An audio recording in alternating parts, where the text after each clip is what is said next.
Watukufu waumini, hii takwa iko na faida nyingi ukiwa nayo. Siku ukiwa chonjo, hii itakufungulia milango ya khairi nyingi. Abi Hurairah radhiyallahu anhu aliulizwa, tueleze takwa ni nini? Akamuuliza yule anayenuiza swali hilo, ushai kupita barabara kuna miba na kuna vitu, ama mfano wa lugha yetu ya leo, ushai kutembea mahali hamna viatu, glasi imevunjika? Kwa lugha yetu leo tutasema hivyo.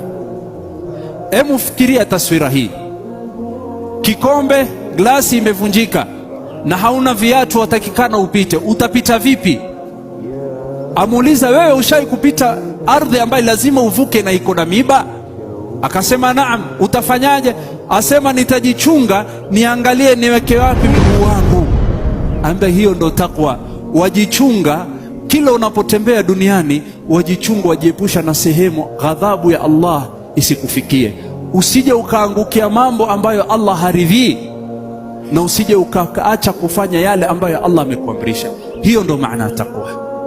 Ndipo mshairi akasema, khali dhunuba saghiraha wa kabiraha dhaka tuqa wasna' kamashin fawqa ardi ash-shawki yahdharu ma yara la tahqiranna saghiratan innal jibala min al-hasa.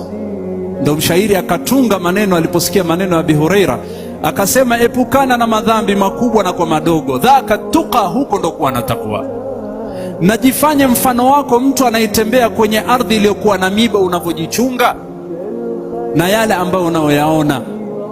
La tahqiranna saghiratan, na usidharau madhambi madogo madogo, kwa sababu haya madogo yakikusanyika yatakuangamiza. Kwani jabali mpaka kuwa jabali imekuwa hivi, ni mchanga imekusanyika mpaka ikawa jabali.